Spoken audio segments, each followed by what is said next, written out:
Thank you. Yep. Yep. It's due to the distance between incarnations.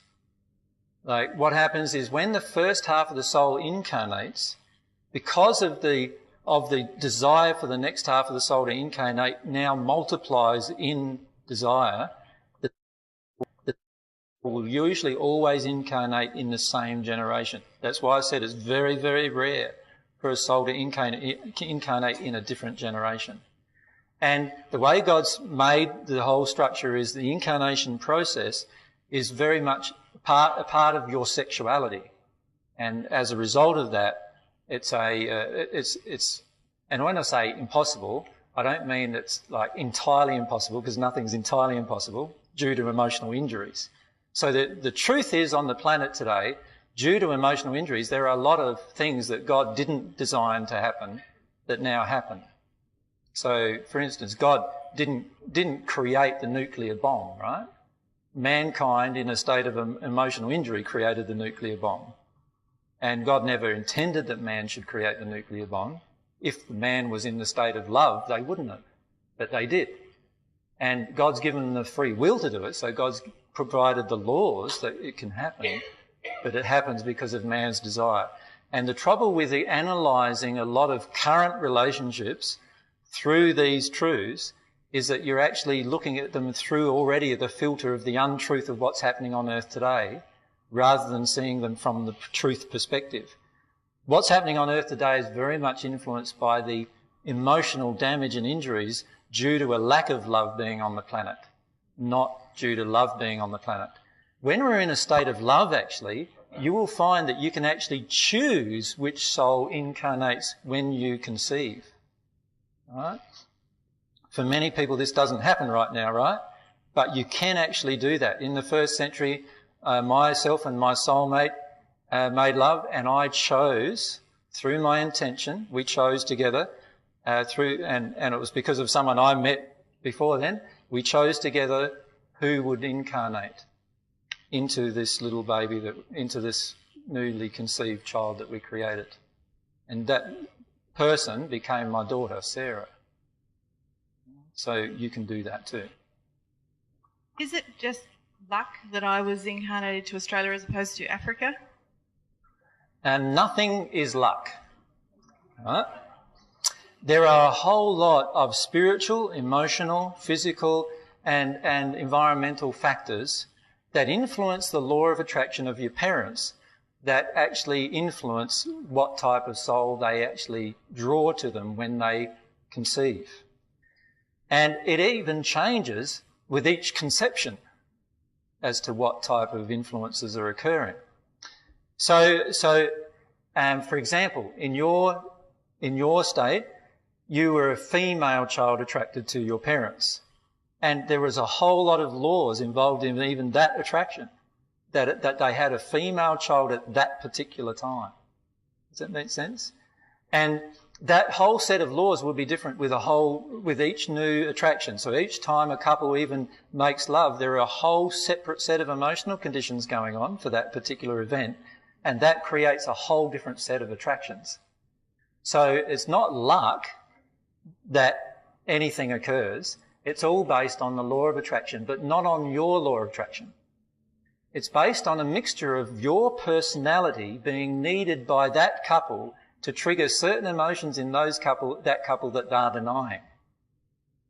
Now, unfortunately, what happens is the couple has the baby starts triggering the couple's emotions, and then the couple suppress the child's emotions and maybe even beat it or abuse it or whatever, and suppress their experience of the emotions the child is triggering. But the truth is that every single child incarnated is attracted because of the mixture of the personality of that child being needed by the parents to work their way through their condition and work their way through their desires and emotions that are both harmonious and out of harmony with love. So it's a very mathematical and exact thing. God actually knows, and I don't know, by the way, but God knows who will incarnate to every single couple. Right? Due to the emotional injuries and emotional condition and their desires and all of the law of attraction events that are going on for that couple.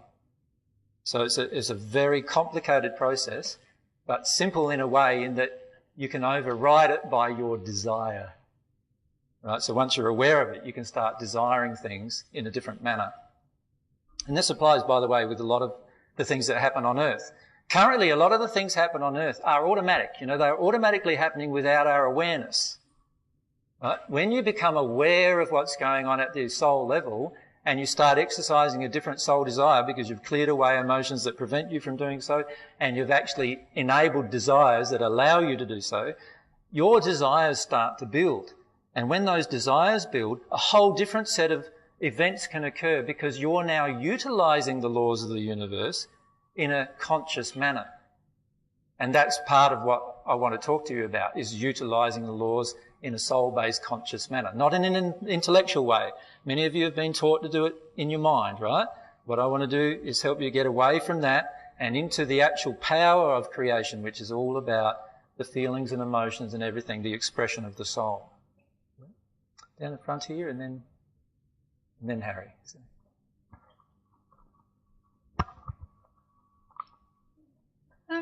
Recently I saw a documentary where children were convinced they were in the wrong body and wanted to have a sex change. Yep. Yeah, what's that about? The majority of people who are convinced that they want to have a sex change are being heavily influenced by spirits and due to the emotional injuries that have come into the child from the parent. So it's actually the parent's unhealed emotion that's causing an attraction to a spirit of an opposite gender to the child, and the child then believes itself to be of that gender. And almost all of these kind of sex change things occur due to spirit connection. So the problem with a lot of the things that are happening on Earth today are occurring because we are so far out of harmony with love that we're attracting all sorts of spirits in all sorts of conditions. Now, to give you an example of this particular example, let's say I'm a spirit and I pass over and I'm a male. But I have huge injuries about my whole life being male. Right? Those injuries might include I was abused by my mother, sexually abused by my mother. I was always told that I was effeminate. Right? I was always treated like with anger and abuse from other males. So all my life on Earth, basically, I was tormented for being who I was, an effeminate male. So I pass. Now, let's say one of the parents have a homophobic emotion within themselves that they haven't released, and they have a a female child. This spirit, who doesn't want to be male themselves, wants to be a female. Right? And there's a law of attraction established between the spirit and the person on Earth, the newly created child on Earth. Right? And that spirit will be attracted to that child and heavily influence that child in a certain direction with regard to sexuality and gender, and may even convince that child that it's not of that particular gender itself. And that child may eventually, when it grows up, go through a sex change operation because of that connection with the spirit. Right? So, before you do anything permanently to your body, the rule is find out whether you have spirits attached to you causing you to have certain beliefs, and try to find out underneath of that what emotion inside of yourself creates that attraction. Work through that in love of yourself, work through that, get out the other side of that. If you still believe yourself to be in the wrong body, then you may decide what you want to do with that. But don't make decisions without being fully aware of what's going on. And so it's very important to understand that the majority of us here are daily influenced, in fact, hourly and even minutely influenced by spirits. Many times when I'm talking, you'll notice a certain subject pop up and half of you feel like going to sleep. Right? You're being influenced by your spirit friends who don't want you to listen to that particular subject right at that moment. Or it could be that I'm boring. One of the two. Anyway, let's assume it's the first one, right? I want to assume it's the first one. So a lot of times what happens, and I've seen this happen in groups where a person puts up their hand, asks me a question, they're fully immersed. As I'm telling them the answer, I can see them shutting down. And 5 minutes later, they're asleep in the audience. That same person who was fully engaged just moments before. And all the time I can just see this little spirit. When I say a little spirit, often they're not that little. But the spirit influencing them, causing them to shut down, not wanting to hear a certain thing. Now, why do spirits do that? We'll talk about that in a minute, why they do that.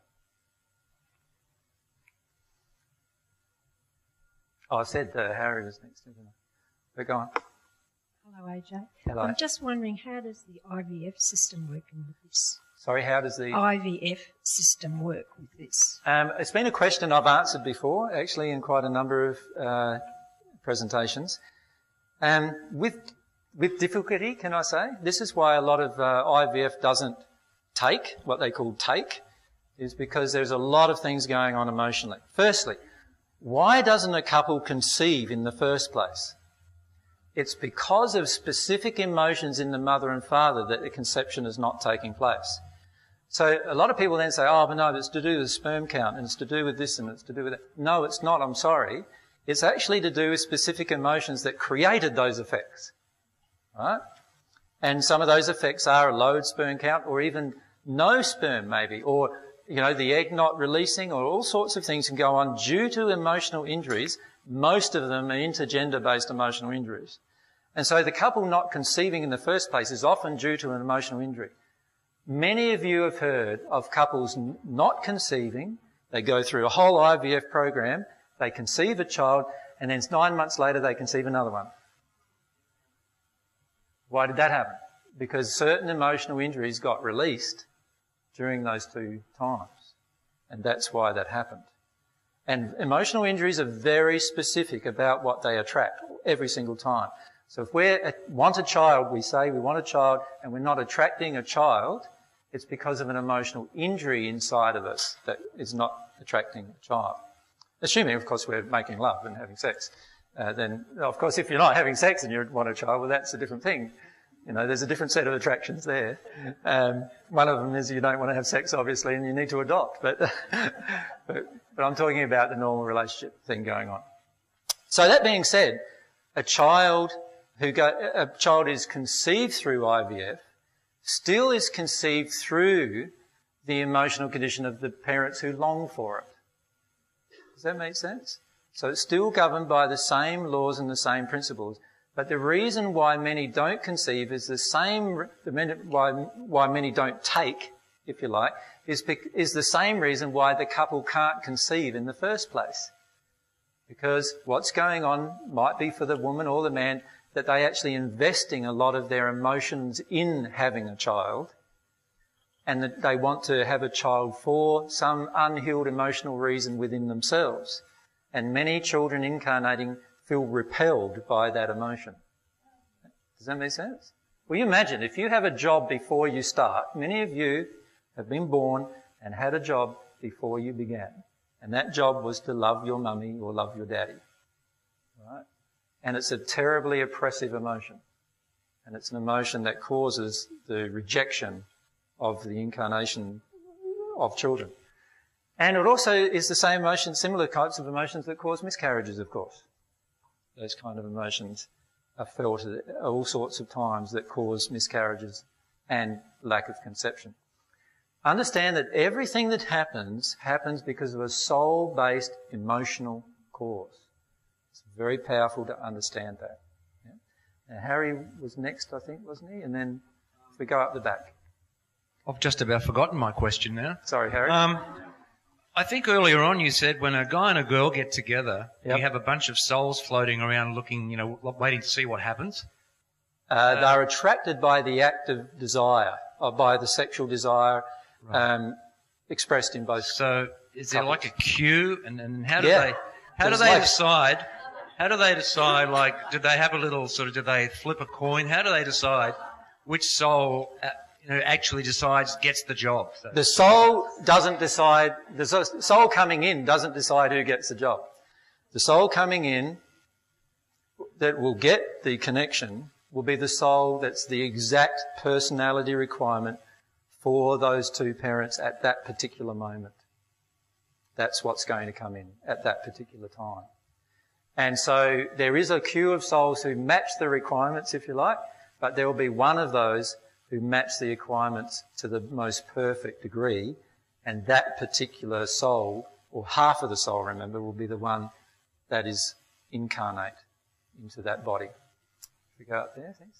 AJ, I'm curious about autism.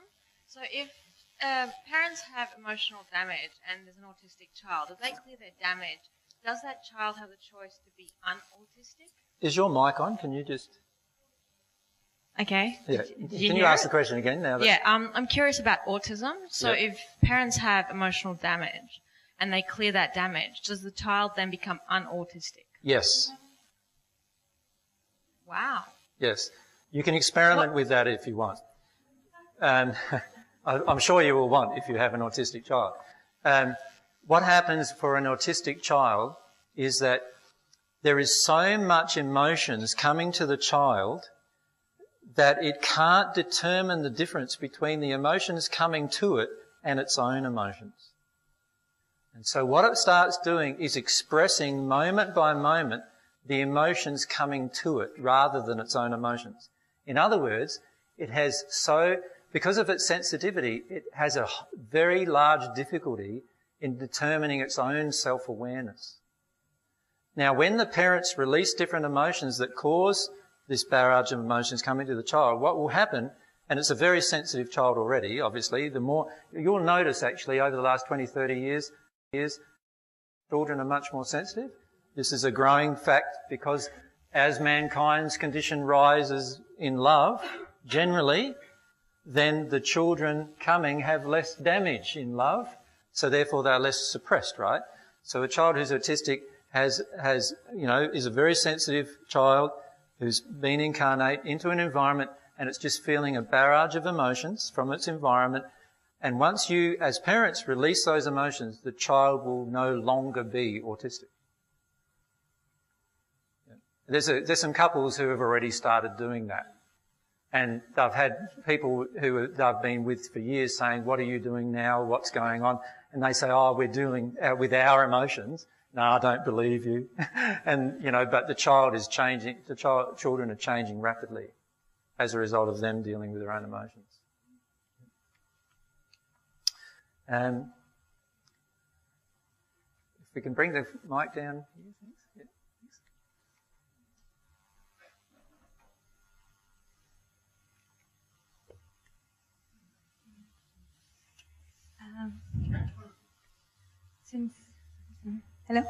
Since quite a while, I tried to ask you about Osho. About? Osho. Osho. Did you ever hear about Osho? No, sorry. Bhagwan. He's a master in India.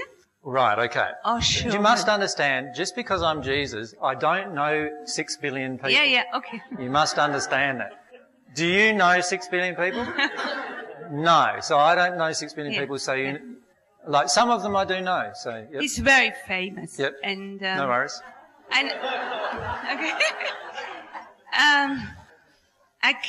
I really experienced myself every time I wanted to ask you about him, and because he got killed from the Americans. Maybe you heard about this. No. But go on, please. I want to ask you about Osho. There is a spirit around me who stops it. It's quite amazing for me to watch. And I have to really make that effort. So what's the spirit who's around you that stops the asking? Yeah. What are they feeling? Yeah. I feel my heart is beating. And so what's the feeling you have? I like to ask you in what sphere he is, but maybe you don't know. But can I ask you what your feeling is? Can you identify that feeling? What is that? Yeah. The feeling I shouldn't ask. Why? Why shouldn't you ask? Because in that community, there was a lot of beautiful things happening, like meditation and self-realization and therapy. But there was a lot of sexual activities. Right. And can you see why the Spirit doesn't want you to ask? Yeah. Because the Spirit doesn't want you to know the truth of what was going on. Yeah. Why wouldn't the Spirit want you to know what the truth is? Yeah. Maybe because I don't want to know it. Because the Spirit was involved in the sexual activity. Yeah. And if I say the truth to you and it gets known what was going on, then all of the people may no longer do the sexual activity that they were doing, and then all of the spirits who are invested in that sexual activity, where will they be? Yeah, it's frustrated. Sexually, they will be frustrated. Can you ask through a mic? Always through the mic, sorry. We can play the two. Sorry, I was just saying, are you implying that there's something wrong with that sexual activity? No, I'm not implying there's something wrong with sexual activity. What I'm implying is that there's something wrong with sexual activity that you're not consenting to and knowing what you're consenting to. Are you saying in this case? Yes, this case, the people involved in the sexual activity have no idea that actually the spirits are influencing them to have sex with each other, so the spirits can actually enjoy the sexual activity. With respect, isn't that an assumption on your part, though? No, it's not. But you can feel it is. But it's just a statement. No, it's not. Like, I know what's going on. Oh, okay. I can feel through the spirit why she doesn't want, the spirit doesn't want to ask her. I feel it very strongly. You can feel that, right? It was just for me. And how does the spirit feel about you knowing this now? It's feeling I know it's the truth. Yep. So the spirit knows it's the truth. And but how does he feel? Oh, he doesn't like it. Okay. Why doesn't he like it? Stand it. Why doesn't he want you to know it? Because I've been involved in it. Yes. You're one of the people who were chosen to be involved in it through some emotional injuries. Yes. And see, what happens is the spirits, and if I talk, like, when I answer a question, by the way, I'm answering it based on what I know. If I don't know, I will actually tell you I don't know. All right? What's happening is, around every person, remember, is a group of spirits. So here is the physical dimension. So this is the physical dimension. Here is the spirit dimension. Now, these spirits are all in the first sphere of the spirit dimension. You follow me? They're all in the lower regions of the first sphere of the spirit dimension. What you would classify as the hells, or you would have heard of as the hells. It's not a fiery torment place. It's not a place of, like Dante's Inferno. It's not like that at all. What it is a place where people have yet to heal their unloving emotions. And their condition reflects the emotion, and the location where they live reflects the emotion. So there are actually terrible, terrible places in the spirit world. Some of you have seen the movie What Dreams May Come? In the depths, remember he goes into hell to get his wife out of hell from the suicide, and he passes through many different illustrative pictures of the hell, and to be frank, there are places that look exactly like are depicted in that movie. Now, these spirits are in the very low regions of this first sphere, and they do not want you to change. They do not want you to change because they are living vicariously through you in order to get some of their unhealed emotions satisfied. One of the largest unhealed emotions on this planet are emotions involving sexuality, right? Where we have a lot of confusion, a lot of shame, a lot of all these kind of things. Or we have a lot of the opposite type of emotions, where we're highly sexual, we don't care who it's with, or anything like that. We're just highly sexual all the time, and that is another emotional injury. Now, what a person does in the spirit world, and you'll see this happening a lot on earth, where people are attracted to spirituality, but often finish up being involved in sexual activities. Right? Now, while certainly part of your soul progression is going to be about healing your sexual injuries, and certainly God designed you to have sexual activity, God also designed a whole group of laws of love surrounding it.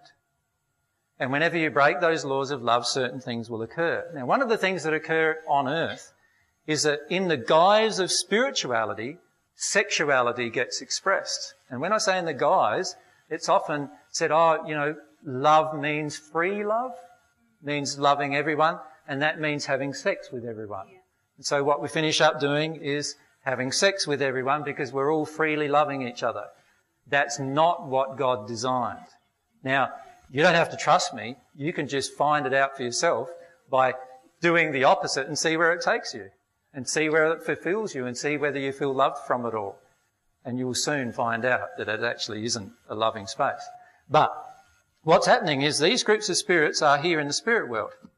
Lots and lots of them, all with unresolved sexual issues. There are many men, by the way, in the spirit world who were sexual predators here on earth and remain sexual predators in the first sphere of the spirit world. And what they do is they connect with women, and what is one thing women are generally attracted to? Spirituality. Agreed? You go to an audience where, like here it's a mixed audience, but generally when you go to an audience where there's spiritual things being presented, 80% of the people are women generally, right? So a lot of women get attracted to it.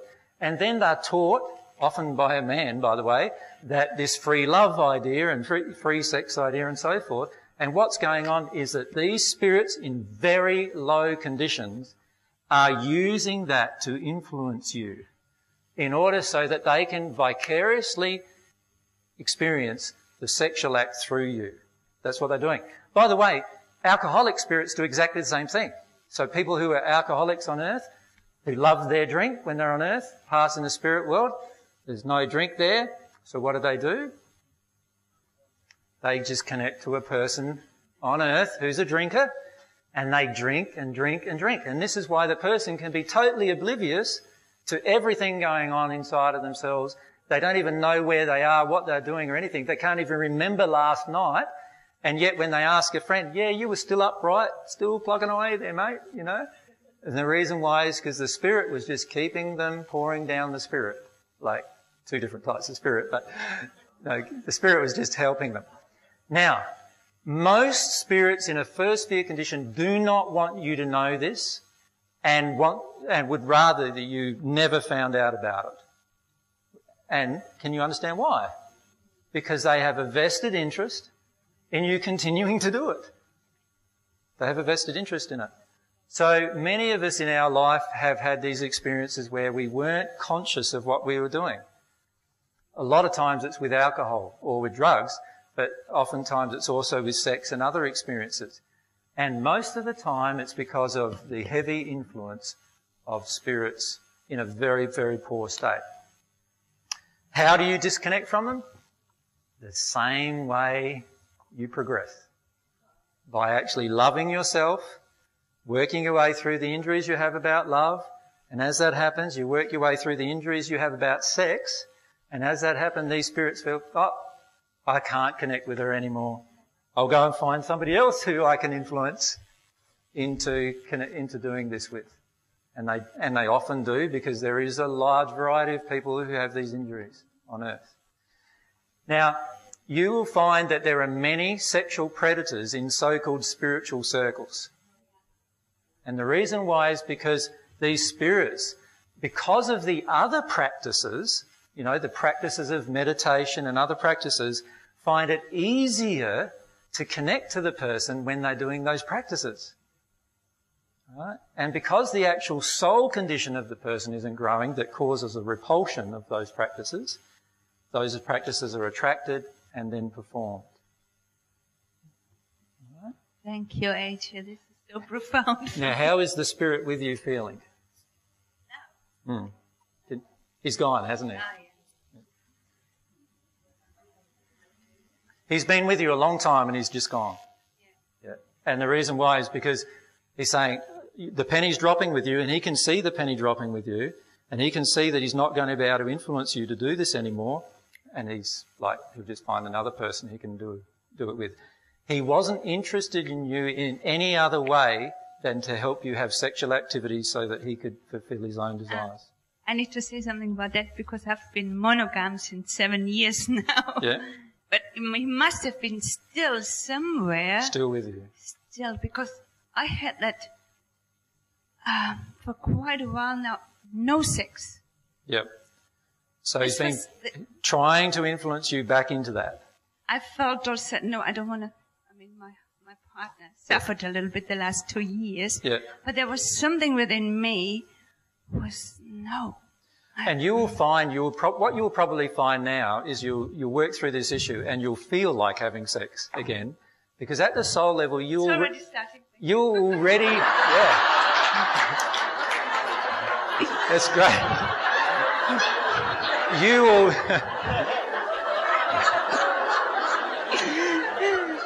You already knew that something was wrong here, and that's why you withdrew from it a bit. So connect back with yourself when you're making love. Don't get out of body. Don't do those out of body things that you were taught to do when you're doing it. And you'll find that it'll be more of a real experience, and there might be emotions you need to work your way through. The problem is that a lot of spiritual practices on earth are designed by spirits to help you be more connected to them so that they can use you more. And so you need to be careful of that. They are just as influential, these spirits, and remember, every influence on you is emotional. Right? Everything's. Wouldn't it be a great idea if someone opened up a clinic in that low-level sphere for those poor degenerative spirits? I mean, it's a great business opportunity to help those spirits out so they don't pick on people like you anymore. Yeah, spot on, Harry. We're going to open clinics in the future for exactly that purpose, to be frank, honestly. The reason why is because higher spirits find it very, very difficult to connect to these spirits to stop them doing what they're doing. You know, if a person's rampantly doing what they're doing, it's very, very hard to influence them, right? To stop doing what they're doing, free will and everything. But what happens is if a person from the earth talks about them and exposes what they're doing to them and talks about how they can do it differently, then there is a high likelihood these spirits will change and do something different. And so what we need on earth is a large group of mediums who understand the complete divine truth about the universe and understand how to assist these spirits to go from their condition to a new condition. And when they do that, they will disconnect from people on the earth. And do you know that the majority of our fatal diseases are even caused by this spirit connection? So lots of diseases will automatically stop occurring, and a lot of influence, like sexual-based influence and so forth, will automatically go. Sorry? AIDS is caused through, again, emotional injuries. So we'll talk about the emotional injuries of all sorts of diseases at another time. But just remember the one truth, and that is that all diseases, and I'm going to be very specific here, every single event that's ever happened in your life, every single thing you did, every single disease you contracted, every single sickness you had, every single bone you broke, all happened because of an emotional cause. And that created a law of attraction that created the event. All right? Understand that, then we start to understand the power of changing the condition that creates those things. In other words, addressing the causes. On earth today, we are addicted to dealing with effects. Like, how popular is alcohol on earth? In Australia? Very popular, right? Why? Because we're addicted to dealing with the effects of stress and pressures in a way that calms us down. We feel that we've still got to do our life, and so what we do is we pick up habits along the way that help us deal with our life. But the truth is we're not dealing with the underlying emotional reasons why we do that, or the emotional reasons why our life is the way it is. When we deal with those, everything gets ironed out, and you no longer feel like doing things a certain way. Like, most people are not aware that, for instance, coffee is an antidepressant, right? Most people are not aware of that. So what happens when we have coffee? Like, if we're addicted to coffee, we have 3-4 drinks a day. We're actually using our coffee to avoid emotions. Right? Now, you notice it. You go off of coffee for 1 month if you're addicted to coffee and see where your emotions go. Right? Now, the same applies to a lot of smoking, right? we're addicted to smoking usually for particular emotional reasons. The proof is you go off the cigarettes and you find out how good things are the next 14 days. You'll start feeling a lot of those causal emotions. And you'll start, if you allow yourself to notice them, you can address them. Understand that spirits around you are connecting to you not from any other thing than your law of attraction. Your law of attraction is governed by this thing called soul condition. The soul condition is the sum total of all of your experiences and all of your denied emotions and all of your expressed emotions, all of your desires, all of your passions, all of your longings, all of your emotional errors and injuries about love, sum together to create your soul condition. That soul condition is like a huge magnet going out into the universe. And it creates your life. Your whole life is governed by this, your soul condition. You even being here today is governed by your soul condition. Everything in your life is governed by this soul condition, all the attractions. Now, if you can understand that, you can understand how to change your life much more rapidly than trying hard to change your life from a day-to-day process, right? As long as you understand what is involved in your soul condition. Spirits love you being with unhealed emotions. Now, many of you have experienced a time when you've got into a rage and all of a sudden it's just like, it's now a real, like, violent rage that you... How many of you experienced that? I know I have in a few occasions in this life. In that state, a spirit's just connected to that anger that's suppressing an underlying grief and then expressing his own rage via your rage. And it does feel like sometimes, doesn't it, that you're actually out of control, that somebody else is controlling you in that state. And the truth is that generally, whenever you feel like you're out of control, generally there is someone else controlling you or influencing you, and it's a spirit who is connecting to your denied emotional state. If we can have Mike just there. Could I ask you about soulmates again, please? Yep. Is there any questions firstly about the spirit interaction that people want to ask first? Because then we'll go back to the soulmates. Spirit interaction questions? Spirit interaction question? Good. Yeah. And then we'll come back to your soulmate question. You need to use the mic. Can one establish a healthy connection with the spirit? Yes, you can establish healthy connections with spirits. So there are many spirits who are in the higher dimensions of spirit world who would love to connect with you and teach you a lot of emotional truths. And every single one of you is capable of listening to them if you deal with certain emotional injuries. So there are literally billions of spirits in the higher spheres who would love to connect to you and talk to you about all sorts of matters. But you're not going to connect to them easily unless your condition gets near their condition, or you at least start understanding some of the moral principles and laws that affect that connection. Okay. So a working process. So yeah, the more we progress spiritually, the better the connection with spirits at a higher level are going to be. Okay. Yep. Thank you. Good. All right, now back to that about the soulmate question.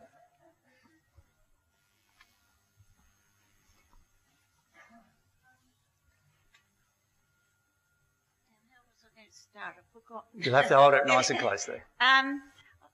When two people meet and they feel they're soulmates and they connect, then for some reason things go wrong with them, and often I'm just thinking the man becomes abusive and the relationship becomes very difficult, then the woman may leave, but often the person still loves that person and they will continue to go back. Why is that sometimes people can love someone who's really abusive and they go back into the same situation time and again? It's due to unhealed self-love. Always. Doesn't matter whether the person's your soulmate or not. If a person's treating you badly, you would never go back until they've actually dealt with the underlying emotional reason why they want to, and they'd never do it again if they'd done that. Until that point, if you go back, you have still got inside of yourself love of self issues that need to be healed. So allow them to be healed. Work on the love of self side of things. It's unhealed self-love is the greatest creator of most emotional pain. And most of us have that emotional pain because of our childhood. We learnt to not love ourselves. We had to do everything for everyone else, not ourselves, and so forth. All right. What is the time, by the way? 4:30. Because there's a lot more to cover. Do you mind if I keep going for a little bit more before we have a break? Okay. What I want to do is just describe to you what happens in your progression, if I can. Imagine these are spheres. Now, I'll draw them a bit tighter together this time because remember there's lots and lots of them. We're up to 1, 2, 3, 4, 5, 6, 7, 8, and then we go above 8 to, I'll just saw those lines in there, and there's a 21st sphere up there. Right. Remember, we transcend each sphere by growing in love. Okay? But there are two types of love we can grow in. One type is the love that you have that comes from within yourself. Okay? Now I call that natural... Oh, one line too high. 2 lines too high. 6 sphere, 7 sphere, 8 sphere. I call that natural love.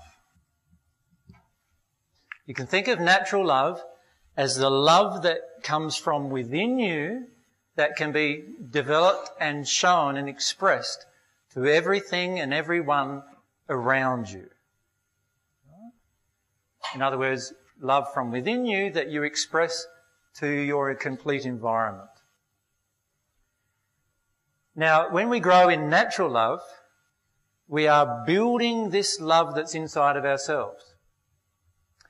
But there's another type of love we can grow, and that's the divine love. Now, most New Age paths and everything will say that the divine love is this divine spark within you. And I'm going to say to you that there is no divine spark in you. Right? Until you ask God for that to occur, then there's one. You see, divine love, the reason why this is the case is divine love is God's love. God has an emotion of love too. And God's love can be expressed and given to you. You follow me? That is not your love being developed, although you will develop in your love as you receive it. It is love that comes expressly from God only. And I and no other person in this universe can give you this love. Not a single person in this universe can give God's love via themselves to you. God's love can only enter your soul through one connection. And that's what I want to describe to you, is this connection that it can enter you. But firstly, what I want to do for a bit is just to describe to you the different types of love and how they're characterised. When we're developing in natural love, we become very intellectual.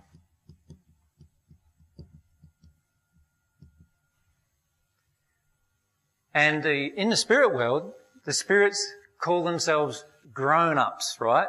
In the sense that they are grown up intellectually. They have super minds, superior intellect, right? On the divine love path, we grow on an emotional level. So On the natural life path, we have a tendency to go into intellectual intelligence. On the divine love path, we forget about intellectual intelligence. And what we do is we go for emotional intelligence. Right? Now, many of you might know already that when you're emotionally intelligent, you're automatically intellectually intelligent. Right? And that is something that happens on the divine love path. You automatically become more intelligent as you grow because of the emotions that impact upon intelligence get released. There are literally emotions that impact on every part of your life, including how rapidly you respond to intellectual stimuli. And as you release your emotions, that becomes more and more rapid. On the natural love path, if we could call it, when we're growing in natural love, and by the way, every single religion on this planet almost is growing in natural love. And almost every single spiritual thing that you can hear from the spirit world is about natural love. And the reason why is because the divine love spirits all exist higher than the natural love spirits. And so therefore, for us to hear them, we've got to already be in a certain state to learn the truths of them. But anyway, let's have a look at other things. What are some other things that are different on both paths? On the natural love path, I often say, I am God. Right? We become God. You see this a lot in the New Age movements, right? I am God. On the divine love path, I am God's child. And I forever remain such. And I don't ever view myself as God. So all those things that are said in the Bible that I somehow viewed myself as God or a part of God in the way that it's been interpreted nowadays are all untrue. I said I became at one with God, which is a totally different thing than saying that I am God. And every single being in this planet, and when I say being, every single soul, human soul on this planet, and every single soul that has passed over has the same ability as me to become at one with God. And there are literally now millions of spirits in the at one with God state. Many of you have heard of it as Christ consciousness. Well, please understand that the words are bandied around here on earth so much now that they all think they're Christ conscious, but they're not emotionally there. Right? So they don't really know what Christ consciousness is yet. When you are emotionally there, then you'll understand the difference between what's being said to you and the state of being Christ conscious. We'll talk about Christ consciousness in a minute, where it happens. Right? What other things do we notice on the natural love path? We're intellectual, we say, I'm God. There is literally thousands, and I'll probably say millions, so let's millions, of paths. You know how you hear people say, oh, yeah, I'm on my own path. Yep, no worries. It's one of the millions of natural love paths. Agreed? Like, I'm on my own path, I'm on my own personal truth, Now, all of those statements are statements we would make when we're on the natural love path, of which there are millions. When we're on the divine love path, there is the one way. It's the way of the heart, the one way. Right? I called it the narrow way, the narrow path. There is one path to at one with God. And then everyone goes, oh, here we go again, you know. Somebody's saying that they are the only way. They go, oh, you know, and throw up their hands. I'm sorry, but it's the truth. I can't help the truth. All I can do is present it. It's a beautiful way because, you know, it's not even mine. Whose is it? It's God's. God created this way, the one way. God created it. God wants to teach you it. Does that make sense? You don't need me to learn it. You need God to learn it. That's how you in fact learn it. There's one path. Okay? On the natural love path, you'll find that after you get on the divine love path and are really on it, and start receiving divine love, and we'll talk about that process soon, once you're on the divine love path and you're receiving divine love, what will happen a lot is you'll start to recognise another person who's received it. Because what it does is it brings the people together who are all on the same path, even though they have a lot of different backgrounds. So the truth is, you can be a Catholic and receive divine love. You can be a Muslim and receive divine love. You can be a New Age spiritualist and receive divine love. But you're going to have to give up your false beliefs about love to do it. That's the only way. That's the one way. And this one way, in the spirit world, in the 8th sphere and above, there are literally millions of different types of religious formats all represented, but they no longer have any of those religious formats. But do you know, in the 6th sphere of the spirit world, sphere number 6 in the spirit world, there are still literally thousands of religions. There are many Catholics who have modified their Catholic beliefs to bring it more in harmony with natural love, and they're now still Catholics in the 6th sphere. There are many Muslims who have modified all of their beliefs in harmony with natural love, and they're in the 6th sphere. And even the leader of the Muslim religion who profited it, which was Muhammad, he's in the 6th sphere himself. There are many Buddhists who have followed the natural love path of Buddhism, and they're now in the 6th sphere. And in fact, Buddha himself is in the 6th sphere. But then there's other people, like Gandhi, who found the divine love path. And he was a Hindu. Now, he's not a Hindu anymore because the beliefs of the Hindu system does not coincide with what he's learned about God's love. But he's in the 17th sphere. Now, the reason why these things occur is because many of the people who teach certain things on earth become addicted to those teachings. And they don't want to feel their connection with God. What they do is they feel what they imagine to be God. And to be frank, we can fool ourselves into all sorts of states, including I can fool myself into being Jesus. All right? You can fool yourself into all sorts of states too. You're going to have to be very, very honest and open and frank and really honest with yourself if you want to connect to God, though. Because with God, you can only maintain a connection as long as you're in truth. And I'm not talking about your truth or my truth. With God, you can only maintain a connection to God when you're in God's truth. And that's a big difference to being in my truth or in your truth. Can you see that? So on the divine love path, what happens? We can progress above the 6th sphere, but on the natural love path, we cannot. There are literally billions of spirits on the natural love path who have perfected their natural love, the love that they express from within themselves. They have perfected that love to the point of the 6th sphere. They've been there for thousands of years and they're having a wide variety of experiences. And the dimensional space of the 6th sphere is expanding laterally because of those experiences. They are creating planets, they're creating solar systems, they're doing all sorts of very powerful things that you can't even imagine perhaps right now, but they are having a lateral experience of the universe. They believe themselves to be growing, but they are stagnant in their own progression at the soul level. On the divine love path, you progress beyond the 6th sphere and you enter a sphere of transition, which is called the 7th sphere. The 7th sphere is the sphere of transition between the human soul and the divine soul. And when you make the transition between the two souls, you enter this experience, which is called the new birth. You, if you were a Christian, would have heard it as being born again. In the 1st century, I said, you must be born again to enter the kingdom of God. The kingdom of God is the 7th, above the 8th sphere.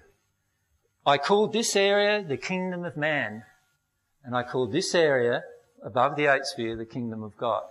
It's the kingdom of God because the only people that can be there are the people who have received divine love to the point where their soul has actually been physically transformed into a new creature and they experience this new birth.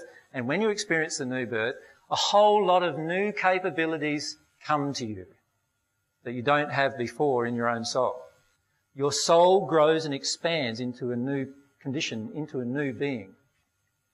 A question up the back there? If you can keep your hand up, Patrice. Yeah, thanks. AJ, I was just wondering what the benefits of spiritual hospitals are in regards to over in South America. I don't know if you've heard of them. And where their spirits are or what's happening in that regard. Can we stay on topic for the moment, though? Is it? No, it's not really related. I can answer the question, but I feel I'd like to try and stay on this topic if we can. Yeah. Do we all at some stage down the track end up in new birth? No.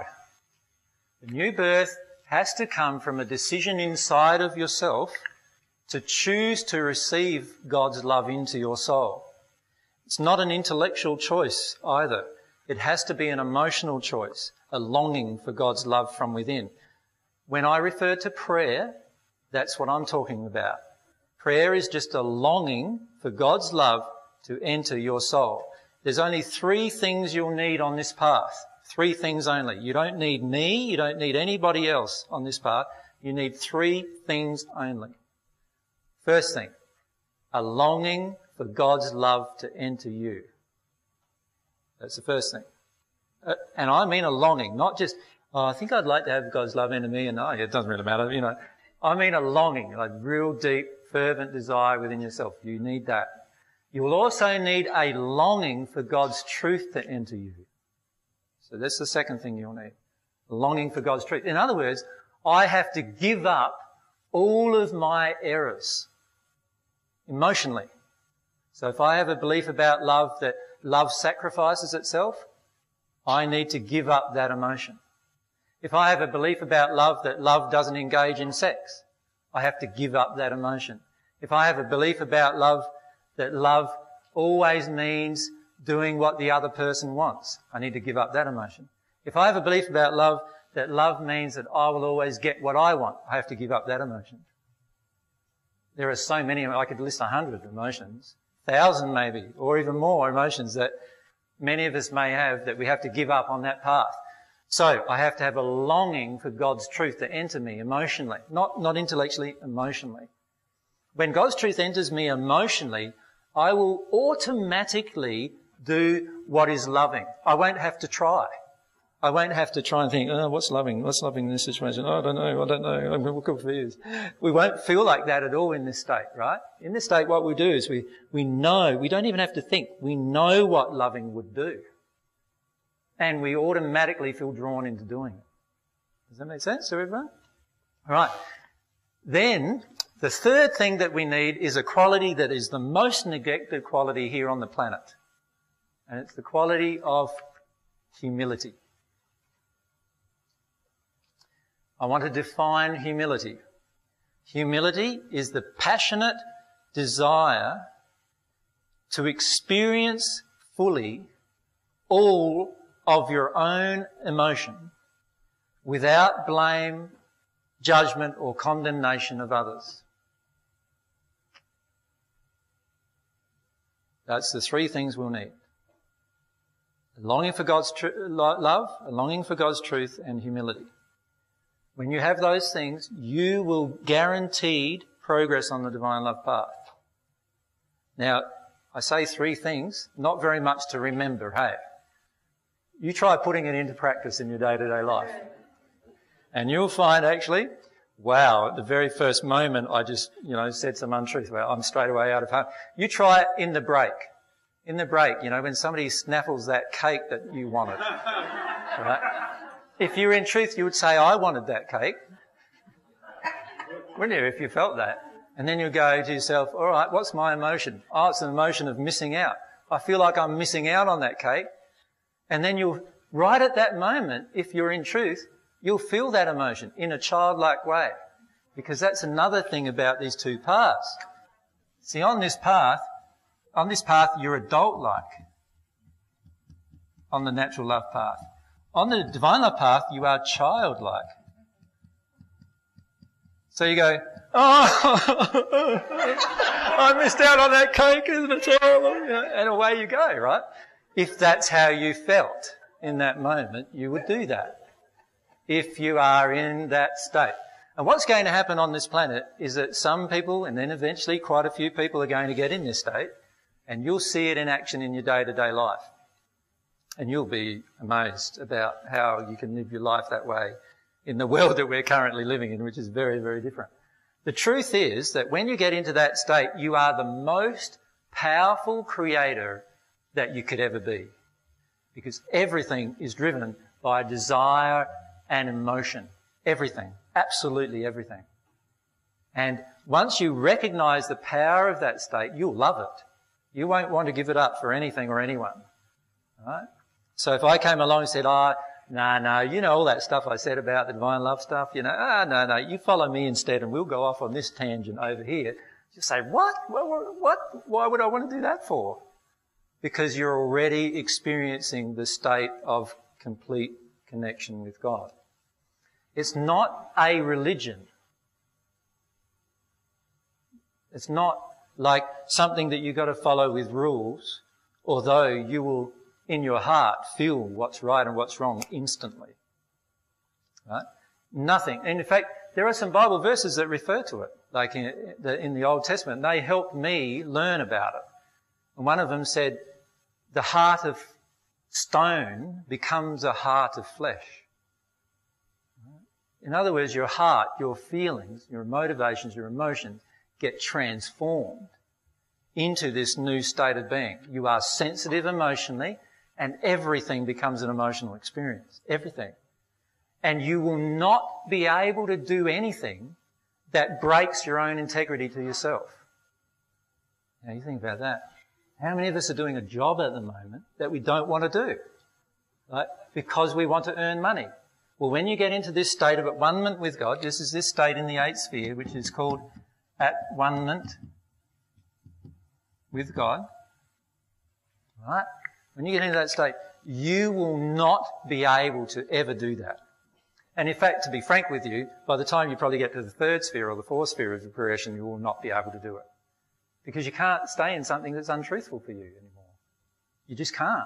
It hurts so much that you just can't do it, so you don't. And then you go down the track of, my fears, now I've got no money coming in. What do I do now? And well, that's an emotion, right? And so you deal with that emotion. How do you deal with that emotion? Oh, nobody's going to care for me anymore. No, away I go, right? I feel that emotion and I release that completely. And when I come out of that, I'm going to think, what am I thinking about? Like, I've got a connection with God here. God's the creator of the universe. What am I thinking about? How can I believe that I'm not going to be cared for? But you'll only feel that when the emotions of a lack of abundance and all these other emotions are going to be released from you. That's when you'll feel it. Does that make sense to everyone? Yeah? So on this path, what happens is you become real. Everything is emotionally real. You don't intellectualize yourself and you do not reframe everything. That man punched me in the nose today. Oh, yeah, I know he's got some problems. What? Like, you've got some problems. What do you think your law of attraction is to attract somebody punching you in the nose? You need to have a look at that, what's going on. Now, was it because you were in truth or was it because you were in error? If it was in truth, then fine. But if it was in error, what did you do in error to attract that? What was the emotion? It was the emotion of fear in me. It was an emotion that I believed my body might die. It was whatever the emotion is I release. When I release that, those kind of events happen far less often. And what happens is, as I progress more and more and more on the path, I start creating in very, very powerful ways. Far more powerful than the intellectual try. How many of us are sick of trying? I'm sick of trying. I don't know about you. I spent a lot of my life, this life, doing the trying, right? And the whole reason why I came back to experience this life, because it's very different than the first century life I had, because my whole life in the first century, I didn't have to try. Right? And then I got up the spirit world and everyone else is coming to me, do you know that feeling about trying to do? No, I'm sorry, I don't. You'll have to talk to Mary about that one. I've got no idea about that one. You know, and I felt totally clueless because the majority of people were coming to me for help and I didn't even know the answers to the majority of their problems because I hadn't personally experienced them. And so I decided with Mary, because the soul union state is the only way you can come back to Earth, that we return. And we decided to return. One of the reasons was so that I could at least get some more knowledge of what it feels like to try. And it feels terrible. I don't know about you, but I hate it. It's like, I don't ever want to do it again. That's how I feel. And so when you're on this path, that's what you'll get to, the place where you won't have to ever do that again. Every single thing you desire is harmonious with love, and so therefore it's automatically created in this state. In this state, you've got to think your way into it. Yep, no worries, what am I going to create? And away you go. And while it sounds all lovely, it's not very useful to you. Now, just before I ask another question, there's one other thing I'd like to talk about, the two things. This path is self-reliant.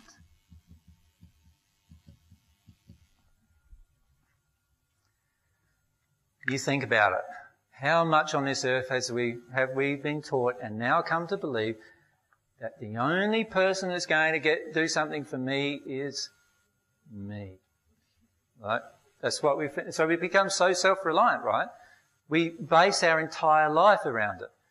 I've got to create it. I've got to create it all the time. On this path, we are God-reliant. We trust that if I deal with my emotions, if I deal with my law of attraction and deal with the emotions that are attracting, if I work through my soul condition, if I grow in love, everything I want that I've ever dreamed of is going to be attracted to me. And you know what? When you get into that space, you won't even worry about any time at all in your life. You won't plan anything because you don't need to. The moment you want to go and have a chat with a group of people, they'll be there for you automatically. Now, I know it sounds strange, but it happens like that, exactly like that. Everything you want to create, everything you desire that's harmonious with love will happen. Now, sometimes the time period between you having the desire and it happening can be a bit of time, but it will happen. Because everything that happens because of your desires fully expressed. And so on this path, I'm emotionally connected, God-reliant, childlike, having fun, enjoying myself, not thinking about, worrying about where my next penny is going to come from, where my next meal is going to come from. Does a child worry about those things? No, they don't care about that. They know that a meal's going to get put on the table, right? So they don't worry about that. So that's how we will be, exactly like that.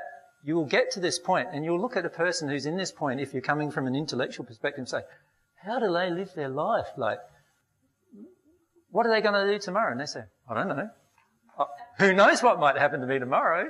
Like, all sorts of things could happen to me tomorrow. I might have a desire tomorrow to do something. I might have a desire tomorrow to make love to my lovely lady all day. So who knows? Something might come up. Sorry about that. And keep doing these. Something might happen that actually causes me to change that. You know, like my desires change at every moment, do they not? Depending on what emotions pass through me. And who knows what they'll create. So why am I invested in that? I won't be invested in that on this path. On this path, I make lots of detailed plans, you know. I was like this. I was just like, you know, write down lists. Every night I used to do that. I used to write down a list of next day. What I'll do. How many of you have done that in your life? Write down a list of, so I'm not alone. So we write down a list of what's happening next day, and then what do we do with it? Well, what I did with it is I wrote down a list of all the things that could have gone wrong with that list. No, fair dinkum, that's what I did. I was so afraid of what would go wrong that I wrote down a list of all the things that could go wrong. I was pretty right in that when anything did go wrong, it was usually on my list, right? Anyway. And so I allowed myself, right, to write down this list. And then the next day, sure enough, that happened, cross off.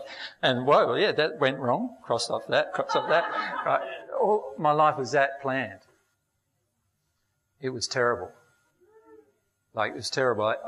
I was so full of fear that my stomach hurt so much every morning I woke up, and I would be trembling every time I woke up in the morning.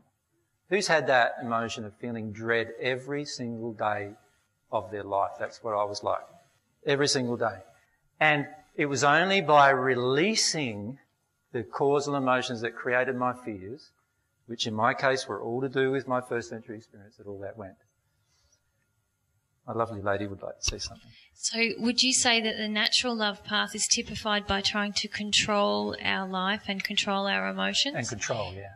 And the divine love path is actually opening up to feeling everything? Yep. Definitely. As you know, darling. So you can say it differently. So feel everything on that path, yeah? Yeah. Exactly. That's exactly what it's like, isn't it? So in this state, I was just like a control freak, right?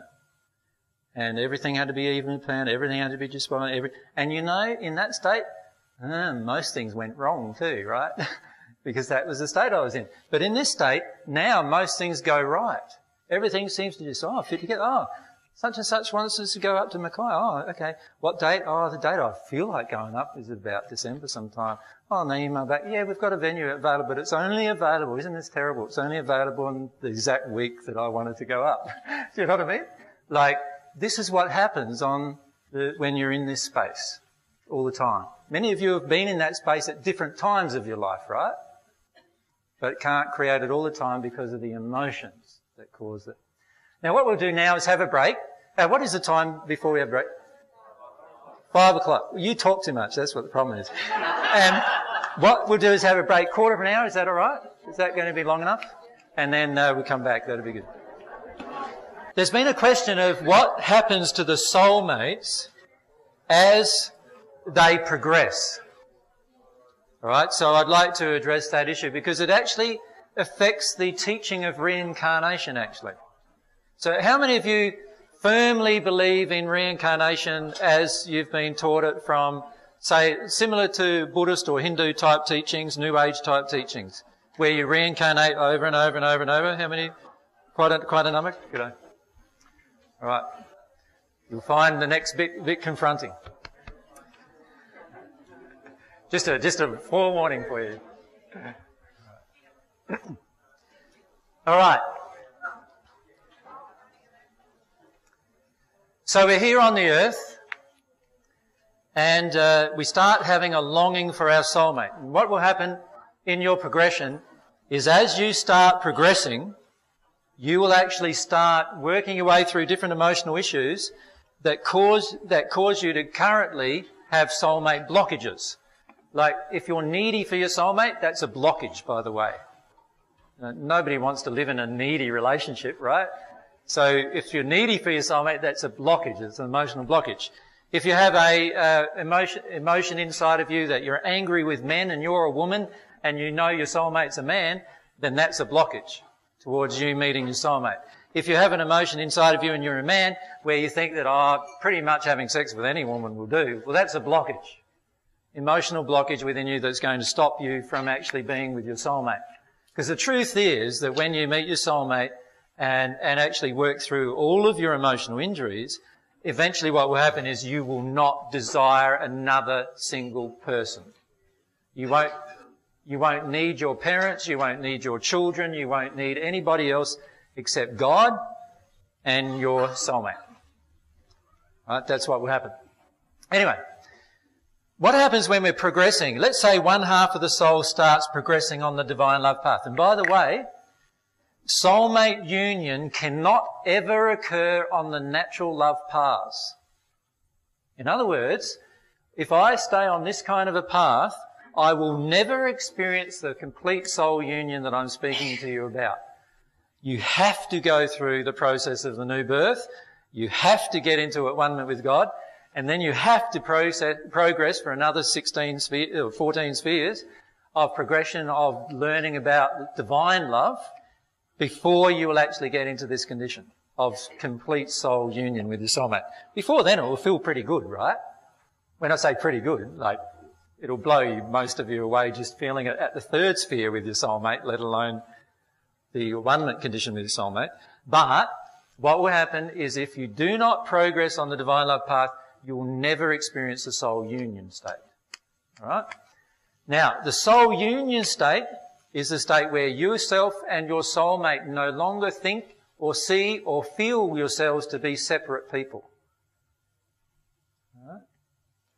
Now, that's pretty challenging because that means dealing with all the emotions of control that you have inside of yourself, all the emotions of manipulation, all the emotions that you want to get your own way, all these emotions all get dealt with in this process of becoming at one with your soulmate. But as you progress, let's say one of the soulmates progress first. So she progresses on the divine love path. So she's progressing towards God, right? On the divine love path. Sooner or later what will happen is she'll work through all of the emotional blockages towards her soulmate. And once that occurs, the soulmate starts feeling this change. It's an automatic feeling that occurs in your soulmate. An automatic change. And the automatic change means that the soulmate now starts to be drawn automatically into your life. All right? And you start to be drawn towards wherever he or she is. And it happens without you thinking about it. You just feel drawn. So, and, you know, when we talk about soulmates, usually it's a 4-hour discussion. So this is a very 5-minute thing or 10-minute thing that we're talking about today. But later on we have other discussions, and there's already like 50 or so discussions on the net you can download about all sorts of subjects. And the soulmate discussion is one that we're yet to have, in fact, with everyone. But anyway, you're progressing towards God. You're drawing closer and closer to God. And as you're drawing closer to God, every emotional injury you have about yourself, every emotional injury you have about the opposite gender, every emotional injury, and remember emotional injuries are covered by anger and resentment and other emotions. So anytime you even feel a smidge of frustration with the opposite gender, right? Anytime you feel a smidge of anything from the opposite gender, what is going to happen is there's an emotional injury. Does that make sense? It's just a spillage of water, isn't it? Is that right? Or a plate. Oh, hot tea. Oh, not too good. All right. So as I'm progressing towards God, and I'm the woman in this case. Don't look too much like one, hopefully, but anyway, I'm progressing towards God and I'm the woman. And so what's happening is as I'm progressing, this desire starts building in me. This desire for my only partner, which is my other half, soulmate. What happens then is there's an awakening inside of their soul which causes them to feel drawn into my life, if they're not already there. And they will be just drawn into my life. Whether they're a spirit or on earth, doesn't matter, they'll be drawn into my life somehow. The power of my soul will draw that to occur. And the awakening will occur between the two halves. And they don't even have to deal with any injuries, they'll be drawn. The problem with that, of course, is that they might come to us full of injuries. Like, how many of you have a soulmate that's a murderer? Everyone goes, no, that's not my soulmate, right? My soulmate's not a murderer. Well, someone has to have the murderer as a soulmate. Does that make sense? This is the trouble is what we do is we make judgments a lot, don't we, as to who our soulmate would be and who they are. But obviously, there's a whole variety of people our soulmate could be. And it's just a matter of me growing towards God that will attract that soulmate into my life. So I don't have to go out seeking them. They will feel drawn into my life as I progress towards God. So as I do that, I'm progressing towards God, and eventually my soulmate will come into my life. Now, they might be full of emotions that they have not yet healed. You're going to have to be in a pretty good space dealing with that, aren't you? If you've already healed a lot of your emotions and you come up and your soulmate's got lots, let's say you're a female, you've worked through all your man stuff, all your man anger, all your resentment, all the other things, you've unblocked towards your soulmate and all these other emotions you've had to deal with in this process. And then you get to say, well, you start to feel quite good, and then all of a sudden your soulmate's attracted. Oh, he's got rage with women. Rage. What are you going to do with that?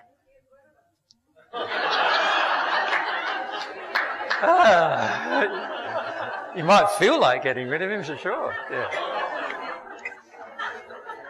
All right, so what would you do? You would actually be already in a state where you do not actually respond to man's rage. Right? Where it doesn't even affect you at all. He can't manipulate you, he can't control you. How good's that going to be? Your soulmate's there, and no matter what state he gets into, you will be able to assist him in love. It doesn't mean you'll be with him sexually yet, because he's still, if he's got rage towards women, are you going to want to have sex with a man who's got rage towards women? Probably not, right? So you might not be with him sexually yet, but you would probably still sometimes be in his life and just let him develop his desire, let him develop his longing to be with you after you've met, and let him work through his different emotional issues. And if you're in a state where you're humble, where you're owning all of your own emotional experience, you'll be able to cope with anything they dish out, and you'll be able to stay in a space of self-love with them. And so what will happen if you do that is they will feel even drawn more to you. So they'll start progressing too, and eventually they'll get onto the divine love path as well. Because the other part of this is that if I've received divine love in my soul, sooner or later my soulmate's going to want to do the same. If I haven't, then they might not. But if I have, then my soulmate will definitely want to do the same. So they start receiving divine love and progressing, and eventually you go through the process of the new birth. No one on earth has gone through it at this point except for myself while they're on earth. All right? Well, I'm not saying this time either, by the way. I need to go through it again with this experience I'm in now. But in the first century, from then on, nobody has gone through the process of the new birth. When you go through it, when anybody around you goes through it, you'll know it. You'll feel it from it. It's a totally different condition in space. Okay? It needs to be on the mic, because otherwise it doesn't get recorded. What about, over the years, there's been a lot of so-called enlightened beings. Yes. Myself included. I know I'm called an enlightened being, but I don't call myself Well, that. perhaps you were in 2,000 years ago. No. No? No. So what would you consider an enlightened being? And part two of that is, wouldn't Buddha have been considered someone who's gone on the divine path? I know Buddha is considered by everyone else to be someone on the divine love path, but Buddha is actually on the natural love path in the sixth sphere. That's where he currently resides. So the truth is that Buddha, in his original concept of, he doesn't have a concept of God that actually is God's concept of God. So Buddha's concept of God is totally different to God's concept of God. And that's why Buddha is not at one with God. All right? So are you saying you can be enlightened and not be with God? Everyone who's defined as enlightened is actually usually not on the divine love path. They're all people who believe themselves to be enlightened in the perfect condition of natural love in the sixth sphere. There are literally billions of spirits in what you would call an enlightened state, but it's not what I'm calling an at-one-ment state. That's totally different. So could you say what the difference is? I've already stated some of the differences. One of them is this thing where I say I'm an enlightened being. I'm sorry, I'm not an enlightened being. I never was. In the first century, I wasn't an enlightened being. Does that make sense? In the first century, all I was the same as what you are, a child of God who went through this process of the new birth into a condition of at-one-ment. I'm still God's child. I don't want you to connect to me because I'm some enlightened being. I want you to connect to God because God's the enlightened being and no one else really is. And particularly all the people who claim themselves to be an enlightened being are not enlightened beings, really. Now, the enlightened being and a lot of other terminologies are all about how they describe their progression on the natural love path. Does that make sense? So, and the problem is that there are whole groups of spirits who were with us here today who are prompting many of your questions, who believe themselves to be enlightened beings. And the truth is that they are on the natural love path in the sixth sphere of their development, and they're not yet even making the transition because they still think they understand the divine love path, but they haven't experienced it emotionally. And when they allow themselves to experience it emotionally, they will know the difference.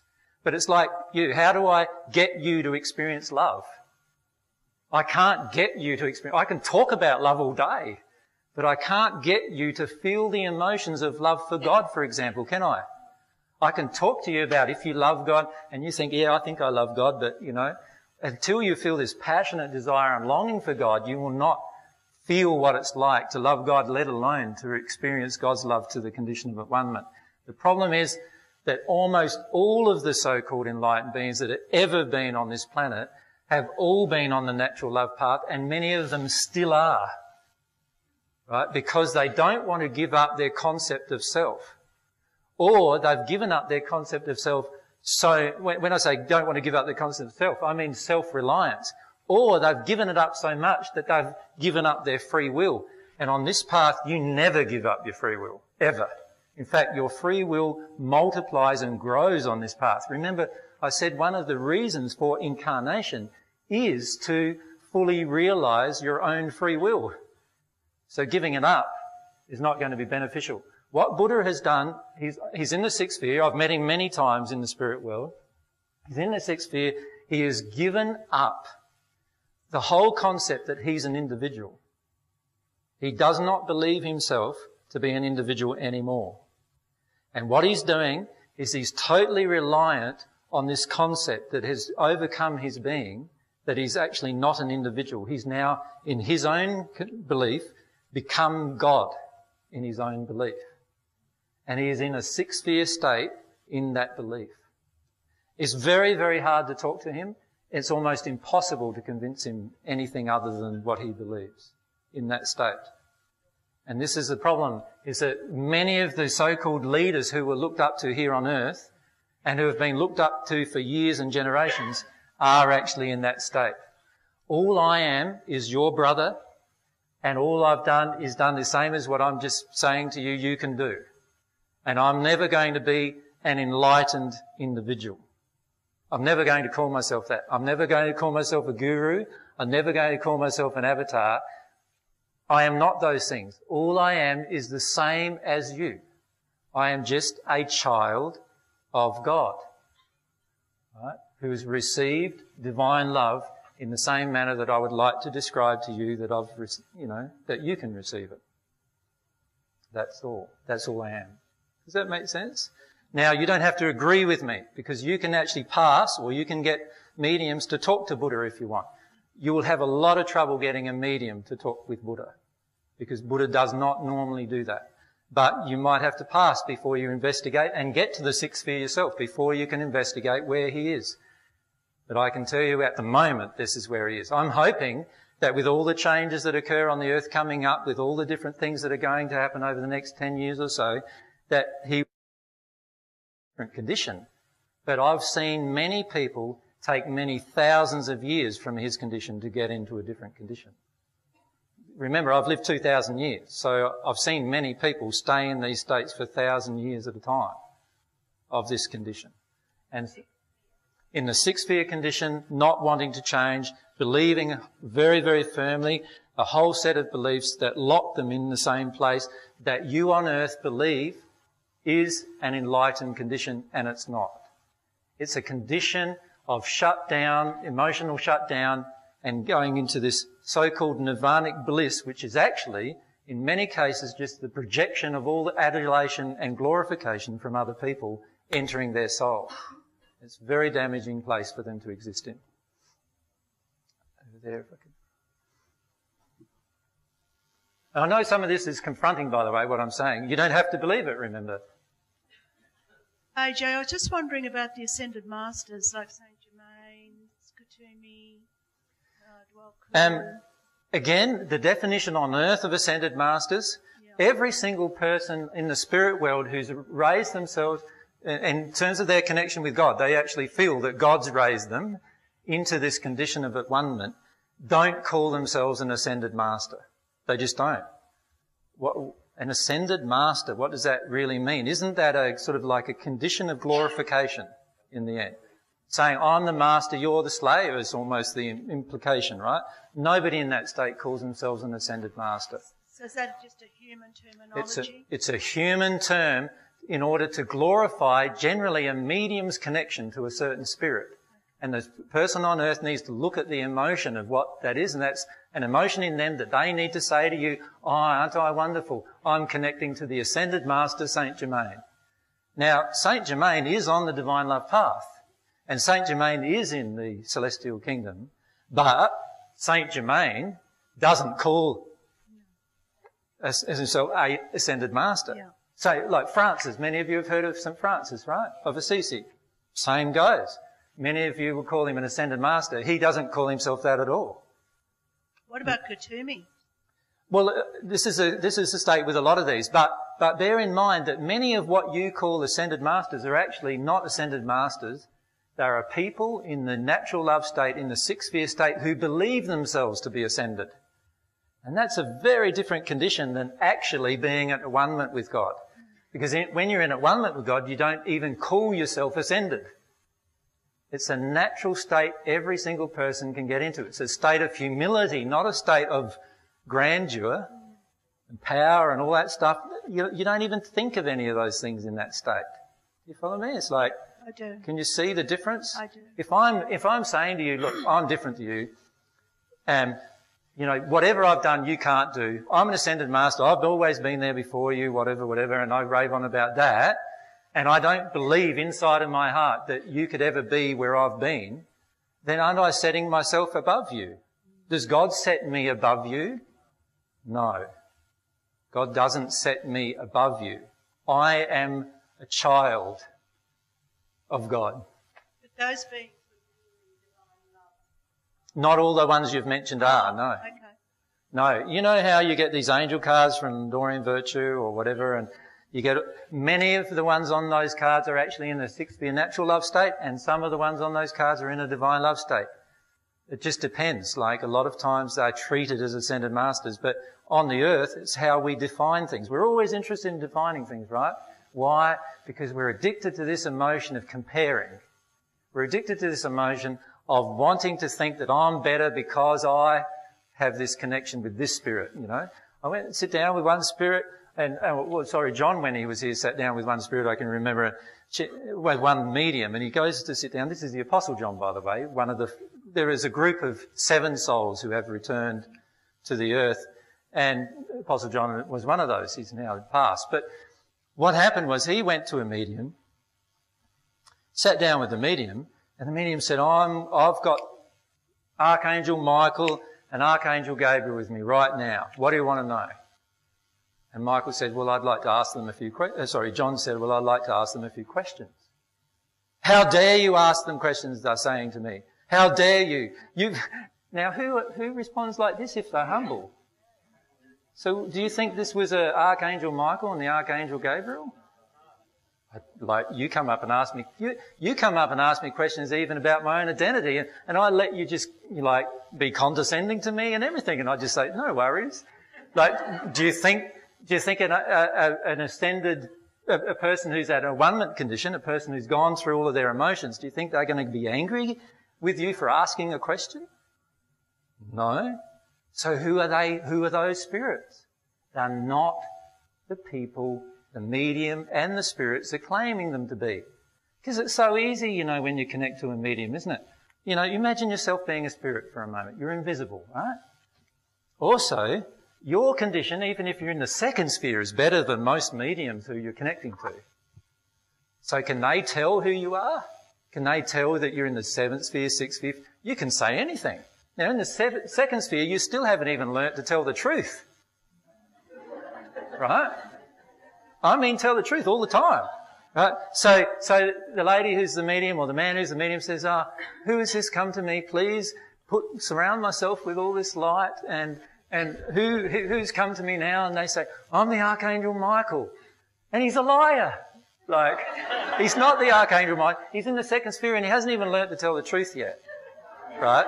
But he's claiming to be the Archangel Michael because it gives him a sense of power and control and connection with this woman, and unhealed emotions are what actually are drawing him. Anyway, so she's saying, oh, isn't that wonderful? I've got the Archangel Michael with me.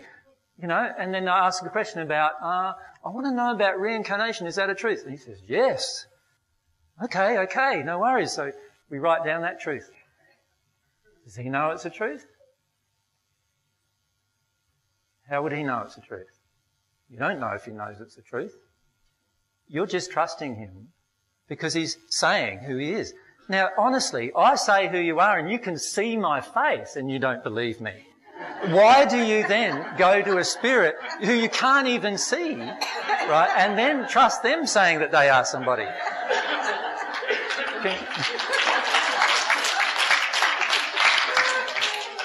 Can you see that? Can you see how illogical that is? It's such an illogical thing to do. Like, you can't even believe someone who's right there staring you in the face. How can you believe somebody who's actually not even there, that you can feel and you can't see them? How are you going to know who they are? Can you see? You don't. You only know what they claim. And if they're not telling the truth, you don't know unless you can feel them telling a lie.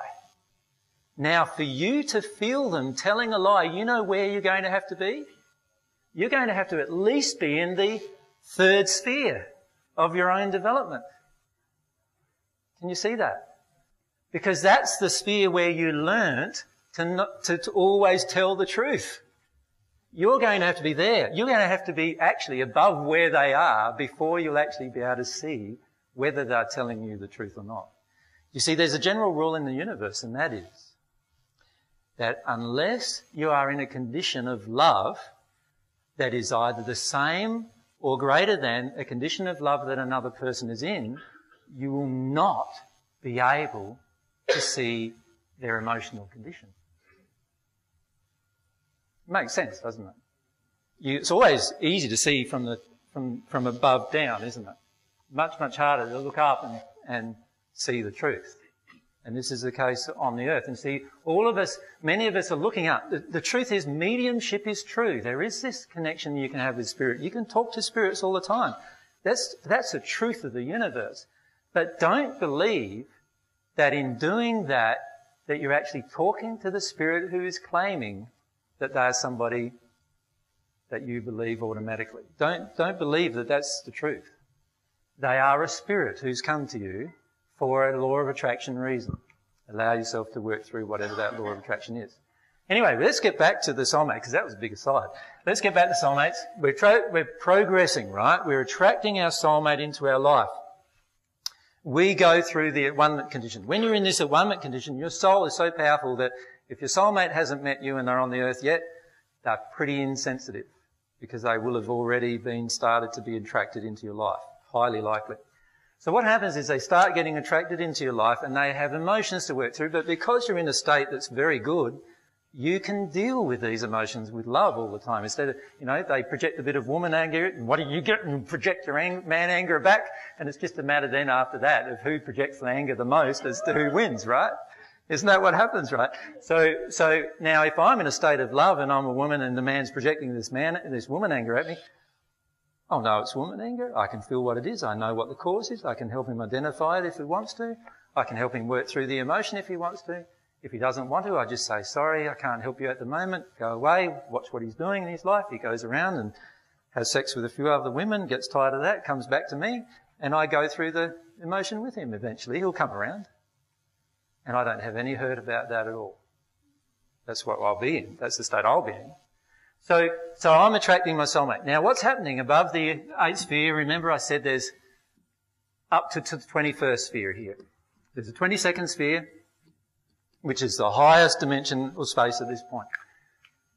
There's a transition that occurs between the 21st and 22nd sphere, and that's called the soul union.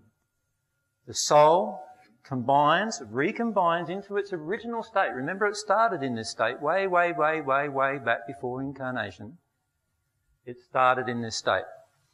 And now I'm back in this state, but there's a huge difference. I know exactly who I am. My soulmate and I know exactly who I am. She knows exactly who she is. When I say I am, we are both I am in that state. We become the one being again in that state. And in that state, I have this awesome potential and power that because I've realised all of my abilities with regard to free will. And every single thing I do from the 8th sphere state onwards is harmonious with divine love. It's harmonious with the laws of the universe. And so I'm in this hugely powerful state of creation. And you know, you can only reincarnate from that place.